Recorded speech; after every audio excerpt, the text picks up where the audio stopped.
From gridlock to crowded buses to biker and pedestrian safety, navigating and managing an area like San Francisco is no easy task. But someone who's ready for the challenge is the new director of the SFMTA, Tumlin, who joins me to talk about how to sort of deal with all the stuff commuting and in and around San Francisco, traveling around the city. Not always the easiest thing to do. But first of all, I should congratulate you on your new position. I'm still not sure that's the right word, but thank you. You've been there for a couple of months now.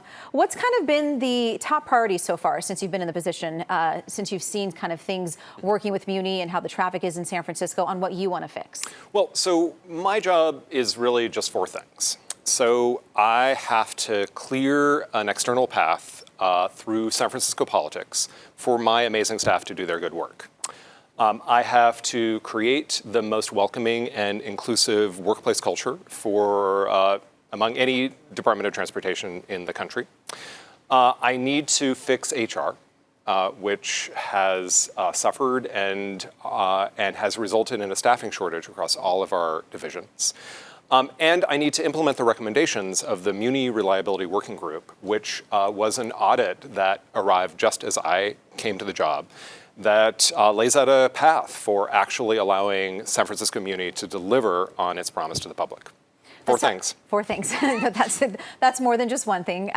Let's talk about staffing issues. It's been a topic of conversation, not having enough operators for MUNI and how to get people, to want to take these jobs with the cost of living in San Francisco. How do you guys plan on tackling that and kind of enticing people? Because I know one of the challenges is many of them have to commute anyway, several hours just to get to work into the city, and then they're operating buses and subways and so forth. So. That's right. So the fact that we have over 1,000 vacancies within the organization affects all of our service delivery, from being able to enforce parking, to operate buses, to keep our buses maintained, to keep our paperwork processing through the organization. So it's arguably the hardest challenge that I have to face. And our staffing challenge is partly bureaucratic. It's also directly related to our failed regional housing policies. San Francisco and San Mateo counties have been rapidly increasing employment, but not housing. And as a result of that, being a bus operator used to be a path to the middle class and to being able to afford to live in a small place in San Francisco and easily commute. Our failed regional housing policies make that no longer true. And so many of our new operators are having to commute 2 hours to a job where they then have to drive for 8 hours and then commute home another 10 hours. And that's not a sustainable lifestyle. So one of the things that we're doing is working with the mayor's office and our new planning director, Rich Hillis, in order to help San Francisco to deliver on the housing needs for our workforce in order to be able to run the city. Now, speaking of the mayor's office, there was recently a proposal in regards to maybe implementing Sunday parking meters as well as congestion pricing for commuting in and out of the city. Is that something that you guys would consider doing? Absolutely. So it's a San Francisco policy that we price parking in order to ensure that motorists can find a space. So our policy is to charge the lowest price that allows there to be 1 or 2 empty spaces on every block. And we do that during the daytime, but we don't do that on nights, and we don't do that on Sundays. Our Sunday parking restrictions date back to a time when stores were not open on Sundays. And we want to work with not only neighborhood commercial districts, but also the faith community in order to make sure that people can find a parking space when they want to go shop on Sunday and also when they want to go to church on Sunday. And the best way of doing that is by charging the lowest price that creates availability. Well, I'll be honest with you. When I come into San Francisco, I try to bring my family on Sundays because if I drive in, then I find parking. If it's on a Saturday, of course, I'll use MUNI. For example, going to Chase or some of the local, events and concerts, it's really a great option. And I think it's really smart what you guys have implemented with having, your ticket to get into Chase is also your MUNI Fare. That's right. Right. It makes it a much easier choice. As you know, the streets in San Francisco are not getting any wider. No. And we're rapidly adding jobs and population. In order to move more people, we've got to prioritize the most space-efficient modes of transportation. Like, I'm not a better person when I ride the bus, but I take up 1/10 the space than when I drive a car. What do you think about the biggest difference so far with Car-Free Market Street? Has that made, because and one of the biggest things we were concerned about is all the extra congestion and the overflow from vehicles. Have you seen anything different with the adjacent streets? And is it helping Muni, time-wise and overcrowding and things like that? So we're seeing, actually, we're getting weirdly only positive comments about the changes that we've made to Market Street. It makes us wonder why we didn't do this 12 years ago and why it took 10 years of very, very detailed planning in order to make this change. Mostly what we're hearing is, why didn't we do this 10 years ago? So we're seeing, the counts are still preliminary. We're seeing between a 15 and up to a 30% increase in bikes and scooters on the street, depending upon where exactly it is that you count and how. We're seeing pretty significant speed and reliability improvements for Muni.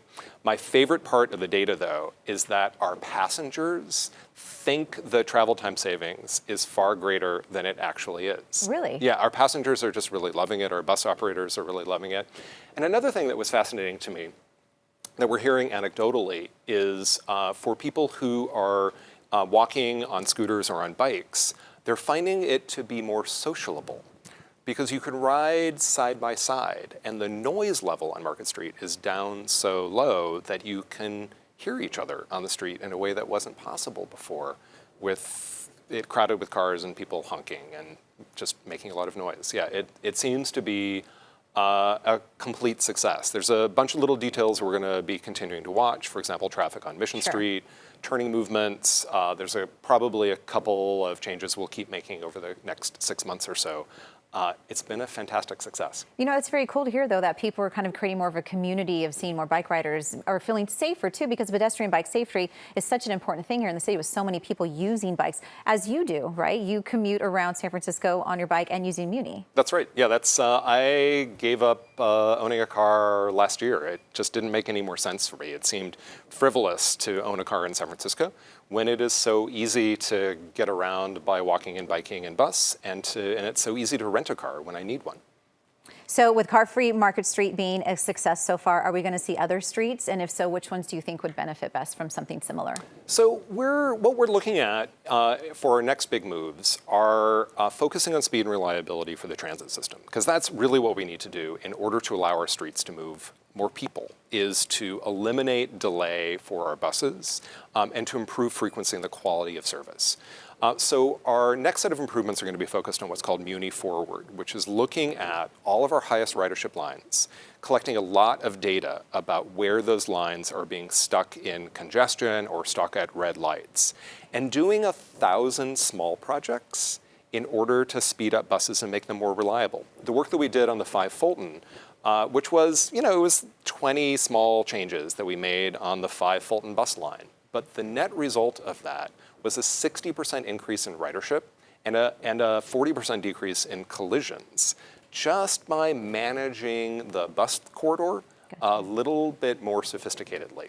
We want to learn from the success of our work on the 5 and implement that work much more quickly. In fact, our board of directors just this week gave us the authority to implement changes like that without months and months and months of bureaucratic process. So we're poised to be making a lot of changes in the next 2 years. Well, that's helpful and good news especially for people who use Muni. Like I know, for example, I think it starts on Saturday, the 7 Haight Noriega will have bigger buses. Bigger buses, some transit priority improvements on what's a really important bus line that runs from one end of San Francisco to the other. So those little changes really do make that big of a difference. That's right.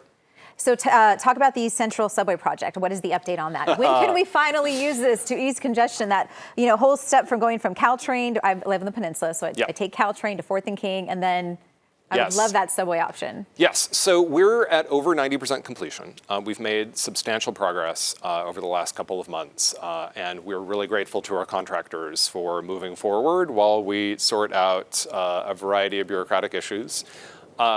So we're expecting substantial completion of the construction of the project this fall. And we're expecting to be operating service in fall of 2021. So we've got 1 more year left. Okay. It does require about a year of testing in order to make sure that everything works and it is safe. And it's going to be glorious. The stations are beautiful.